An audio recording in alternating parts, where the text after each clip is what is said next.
Welcome sa Durs 2.0. Fresh at nagbabagang happenings ba ang hanap mo? Mga padabarkads man yan o mga trending topics? Pwes, sagutin natin yan. Kaya naman isubscribe nyo na ang ating channel para sa mga nagbabagang balita everyday.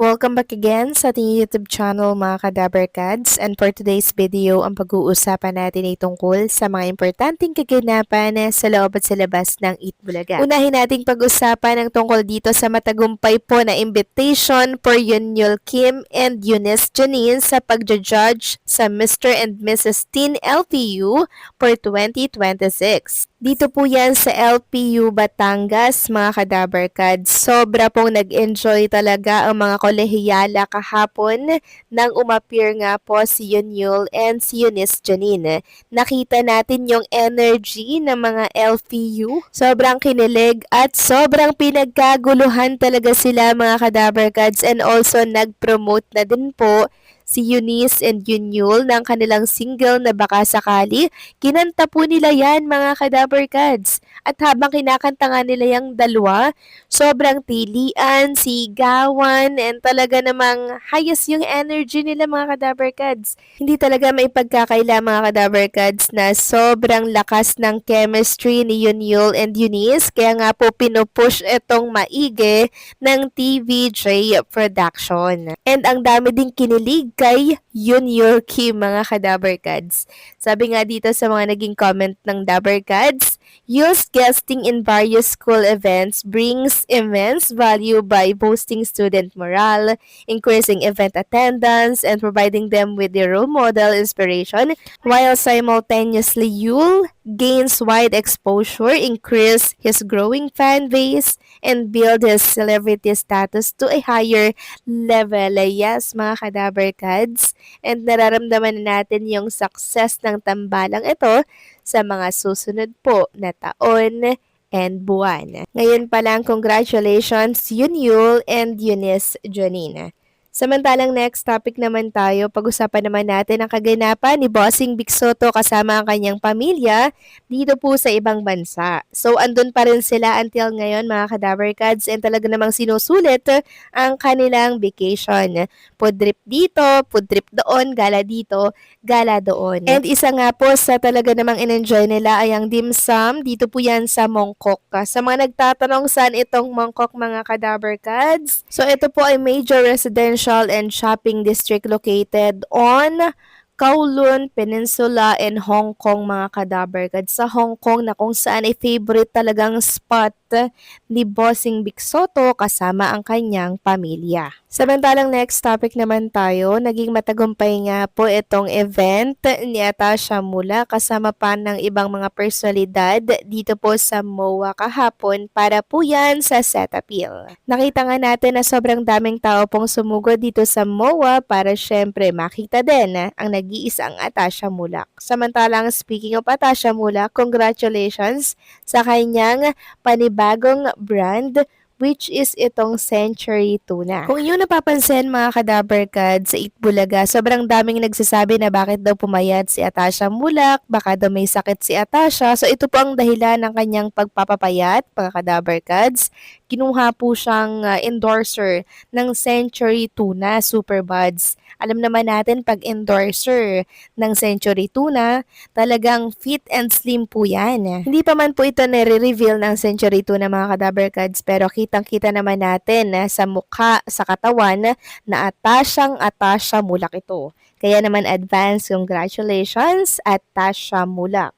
And also i-congratulate na rin natin si Queen Amber Torres sa kanyang panibagong project dito po yan sa Prime Time. Katunayan yan, second taping na po niya para sa kanyang new show, Fireworld daw yan, at abangan daw natin yan, mga Kadabarkads, sa Prime Time. Sabi niya nga dito, abangan niyo po ako sa Prime Time sa hapon. So hindi man natin nakikita at nakakasama si Queen Amber Torres dito po sa programang Eat Bulaga, mga Kadabarkads. Ang dami namang offer, ang dami niyang project sa labas ng Eat Bulaga. Meron siyang mga commercial, meron siyang new show, at marami pa pong ibang oportunidad na makukuha at ma-unlock ni Queen Amber Torres dahil super talented ang batang ito. Malayo ang mararating ni Queen Amber Torres, kaya ngayon pa lang congratulations! Samantalang next topic naman tayo, pag-usapan naman natin ang naging dance challenge ng mga Eat Bulaga hosts kasama po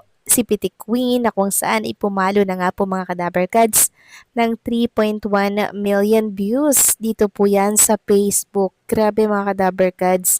Sobrang nag-enjoy din po kasi ang mga televiewers at online viewers sa pag-appear nitong si Pitik Queen dito po sa Itbulaga kahapon. Maraming ang nagsasabi na unpredictable daw po yung pitik nitong si Pitik Queen sa kanyang mga sayaw. Grabe ang husay niya mga Kadaber Cats. Kung present lang sana si SQ Ann Pereira, sobrang mag-e-enjoy din po yun kasi isa din po sa idol ni SQ Ann itong si Pitik Queen na nag-guest po kahapon sa Itbulaga.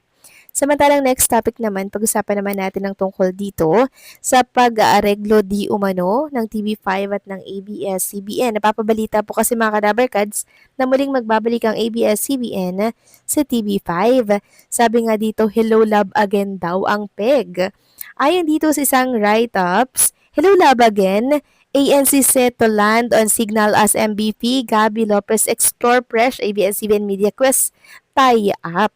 Just when it looked like another breakup, the old media rivals may be writing a new chapter. Billionaire Manny B. Pangilinan and returning media mogul Gabby Lopez are said to have quietly warmed up to each other again, with talk underway that could bring ABS-CBN News Channel to signal and revive content cooperation between Pangalinan's Media Quest Group and the Lopez-led ABS-CBN.